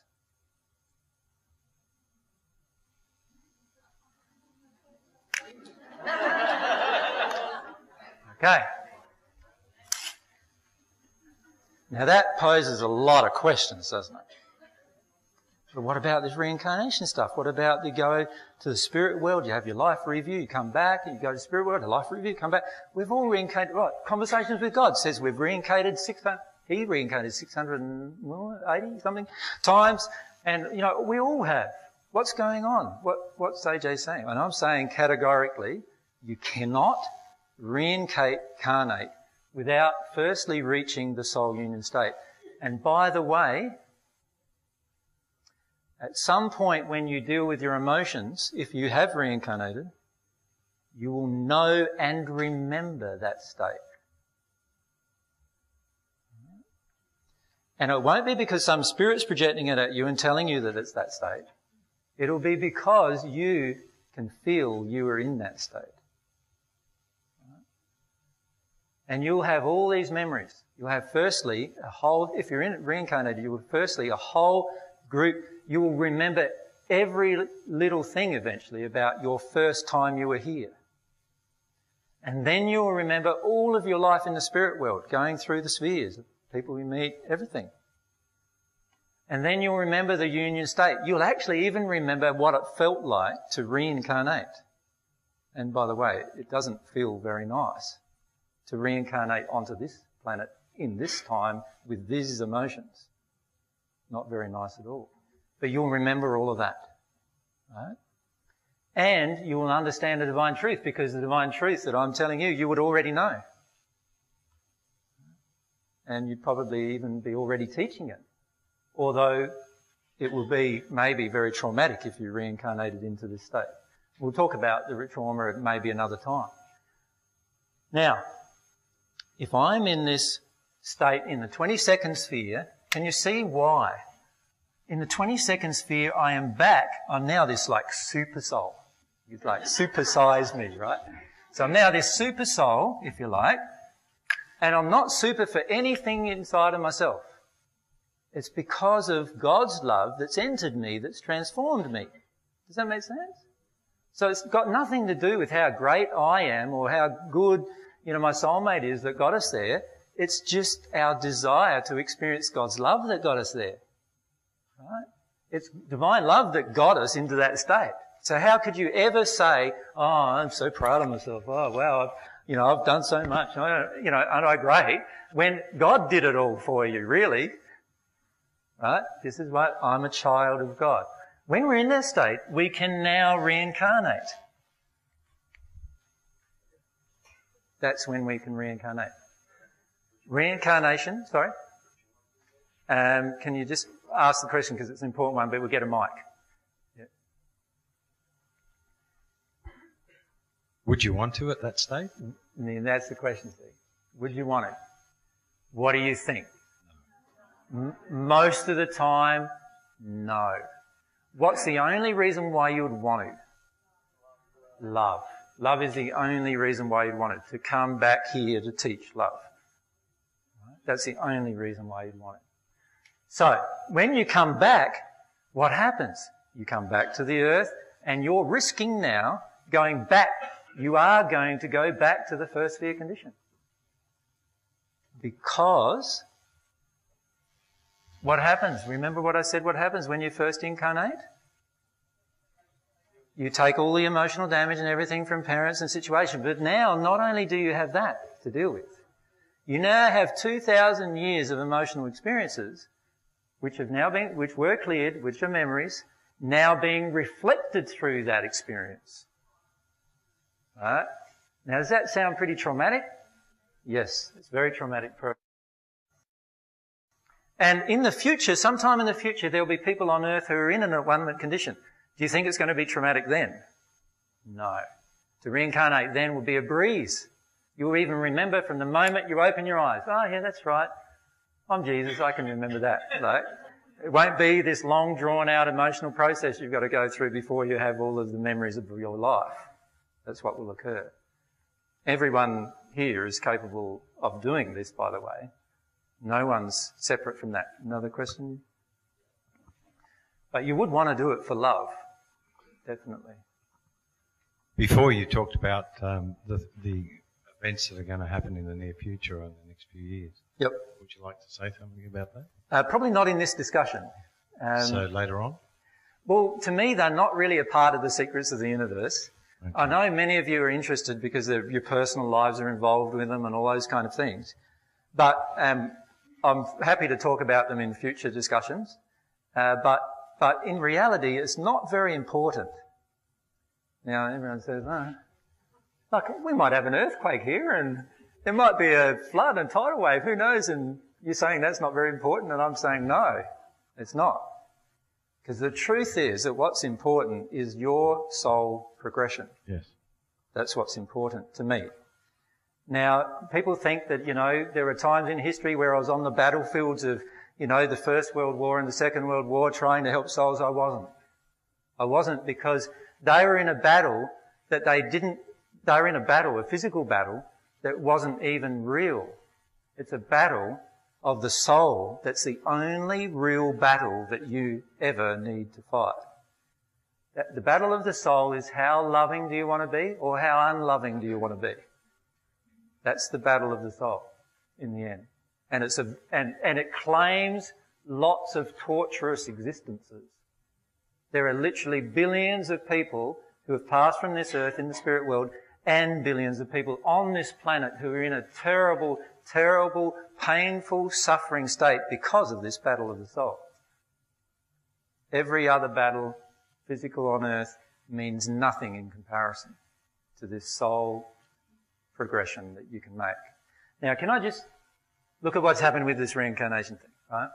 What I'm saying to you is that reincarnation can only occur from the 22nd sphere state, and the first time someone reached the 22nd sphere state was 1935 of this century, of this previous century.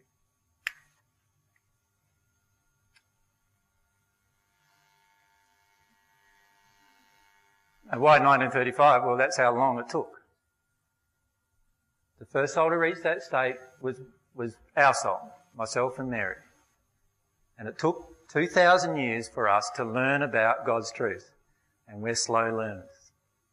That's why it took that long to reach from the 8th sphere state to the 22nd sphere state. Right? Now, after that, other souls came into that state. And then eventually there got to be 7 souls in that state. And then those 7 souls decided that because of all of these things coming up on the planet and because of God's plan and of course in that state you're at one with God, talking to God all the time, you know what God's plans are. We decided to return to the planet and to go through all the trauma and the emotional stuff and everything else and teach it through our own example of how to become at one with God, as a part of the changes that are going to happen to this planet coming up. It's all been foretold, remember, hasn't it? It's all been foretold. It's all been prophesied from way, way historically that these events would occur, and it's also been, ironically, foretold that myself and others would return. Now, what we decided to do was return. The first one of us returned in 1962. And then the second one returned, the third one returned, and so forth. And now there are other souls, other than those 7 original souls, that have reached the one-ment condition, and they're starting to return. And many of them for different reasons. But the first 7 have returned specifically to teach the truths, the divine truths. Now, you don't have to believe any of that. There will be a point in the future, if you progress on this path, where you know that to be true inside of yourself, and you've experienced the truth of that. But you don't have to believe it right now. It doesn't affect you, in fact, right now. But all I'm doing is telling you the truth of reincarnation. Now that raises lots of questions about reincarnation. And so there is a whole discussion, a 4-hour discussion that we have about reincarnation. Answering all of the questions about reincarnation. Why is it then that I can remember some event? Why is it that, I felt I was this person in a past life or that person in a past life? Why is it that when I did some past life regression, the person who took a photo of me photoed me and actually, I've got a video of it. Why does that happen? What was going on? And there is an explanation. If there is the truth in anything, there is an explanation of absolute truth in everything that can be presented to you. The key is whether you want to investigate that or not, or whether you want to say, this reincarnation issue, no, that's it. Can't accept the rest of it because of that issue. It's up to you what you do because it is your life. And you're allowed to believe in reincarnation for the rest of your life. By the way, there are still millions of spirits in the 6th sphere trying to reincarnate. And they believe totally the reincarnation that you've been presented through Buddhist or Hindu teachings or other philosophies. They believe totally in these philosophies. Totally. They have no doubt in their own minds that those things are true. But they are not true. Sorry? We can reincarnate. I've just told you we can, but only from the 22nd sphere state. We need a mic, because otherwise our recording gear doesn't get it. What's the time, by the way? Yep. I'd like to know, if we don't reincarnate, how are we going to get through all the spheres? Well, there's this false belief here on earth and in the spirit world that you have to reincarnate to get rid of karma. And it's not true.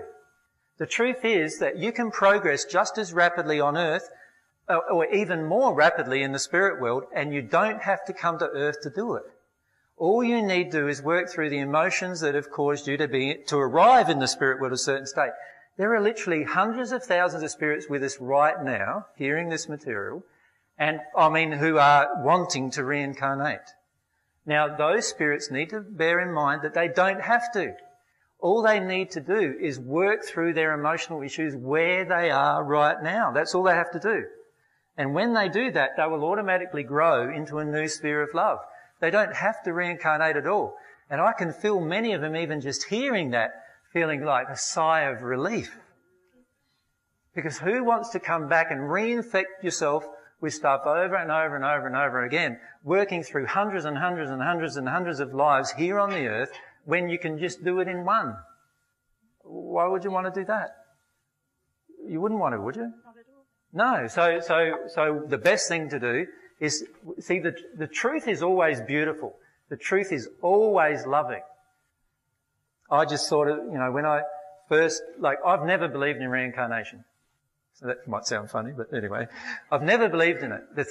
In the way that it's been presented on the earth. Because for this reason.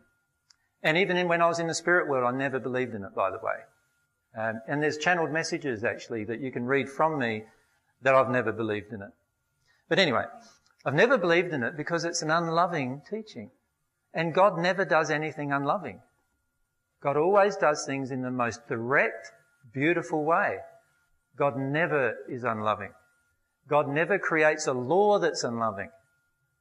Now, let's listen to the law of reincarnation as it's proposed by most religious forms or New Age. I live a life on earth. My life on earth, I do lots of damage to myself and other people. I go to the spirit world with all this damage. I have a big life review. Now I've got to work through the karma, the damage that I did, by returning back to earth. I return back to earth. But, by the way, God's going to rub out all your memory of what happened in the last life and all the things you did do wrong in this process. So not only now do I have to deal with my karma from my previous life, I can't remember the karma that I have to deal with. Right? Now, yeah, that's right. Now I've got a spirit with me. Yes, she's telling me that I actually was Joan of Arc and yeah, but how does that help me deal with my karma? What did I do as Joan of Arc? Did I slaughter people? Yes, I did. I murdered people when I was Joan of Arc. Right, what kind of karma do I have to work through now about that? I don't know. I can't connect to that emotionally. So how do I work through it? Can you see there's so much error in the teaching as it's presented to you. But the trouble with the mind is this. When something all sounds logical to the mind, we then go ahead and believe it. Even though we don't understand that our mind's logic is based upon our emotional error. We are often highly illogical in our mind because of an emotional error that exists in our soul. Does that make sense? Yes. Can I ask if we clear our own emotions and Yep. we go into divine love, does that clear all our DNA for all our relatives that have given us a lot of... Yes, it clears everything, because the beauty of your soul development is your soul drives everything that's happening to your spirit body and everything that's happening to your physical body. So there's spirits here in this room at the moment that have huge crosses and fissures all over their body. They look a mess. They look in the mirror and they can't stand the sight of themselves. And I'm saying to those spirits, just like I'm saying to you, that you can progress from that state without coming back to earth by just dealing with your emotions and connecting with God, receiving divine love. And you will do that if you continue to do that and release those emotions. Your bodies, whether they are a spirit body or a material body, will automatically repair. And it'll repair so much that you will grow young again. But I'm talking about other people that have given us these problems in some cases. Like Doesn't parents, matter. grandparents. Whatever is in my soul unexperienced, as soon as I allow the experience of it, I will release it. It doesn't matter where it came from. But will it help to release it for them as well? Not necessarily. They've got their free will, so they're allowed to decide to hold on to it if they want to. It can help them a lot, but it may not. If it's our children, yes, it will help them immensely, because most of their injuries were created by my own denial of my own injuries. So, of course, with our children, it will help them work through everything very rapidly. But it may not too. It's their free will. They have free will. They're allowed to make the choices they make. They're allowed to not deal with their emotions. Now, what I'm going to have to do, because we need to pack up, and we've only actually booked it till 6 o'clock. So what we're going to have to do tonight is finish it now. And if you're welcome to come along tomorrow, and tomorrow is more like a question and answer session, and I'll present a few more details about the secrets of the universe in that session. But you're welcome to come along tomorrow. Same kind of thing, same kind of format. And if you want to bring some food, there'll be some food here available as well during the day. We'll start at 1 o'clock. But I'd like to thank you very much for your attention and your beautiful way you've treated me.